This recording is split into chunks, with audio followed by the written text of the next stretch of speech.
இங்கே மாற்றம் மாற்றம் என்று சொல்பவர்களெல்லாம்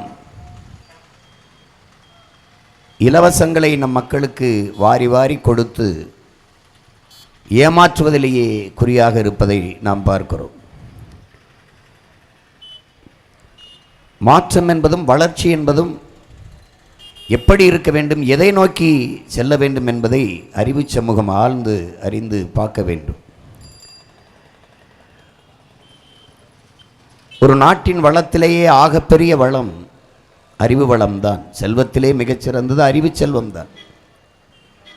அந்த அறிவு வளர்க்கும் கல்வியை தேசத்தின் குடிகளுக்கு சரியாக சமமாக தரமாக கொடுக்க ஒரு நாடு பாடுபடுகிறது என்றால் அந்த நாடு வளர்ச்சியை நோக்கி போகிறது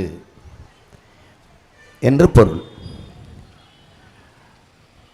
ஆனால் எல்லாவற்றையும் தனியார் பெரும் முதலாளிகளுக்கு தாரை வார்த்து கொடுத்துவிட்டு கல்வியை மிக உயர்ந்த விற்பனை பண்டமாக மாற்றிவிட்டு அரசு பள்ளி கல்லூரிக்கு வந்தால் அங்கே கல்வியின் தரம் இருக்காது என்பதை அரசே காட்ட விரும்புகிறது.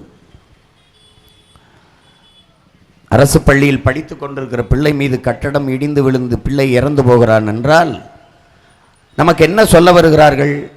நீங்கள் எல்லாம் தனியார் பள்ளிக்கு போங்கள், அங்குதான் தரமாக இருக்கிறது என்று உணர்த்துகிறார்கள். இதை மாற்ற வேண்டும். நமக்குள்ள ஒரு கேள்வி எழுகிறது இல்லையா? ஒரு தனி முதலாளியால் கொடுத்து விடக்கூடிய கல்வி அதை இத்தனை கோடி மக்களால் நிறுவப்பட்ட ஒரு அரசால் கொடுக்க முடியாதா என்ற கேள்வியை என் அன்பு சொந்தங்கள் எழுப்பி பார்க்க வேண்டும். அப்ப இந்த நிலையில்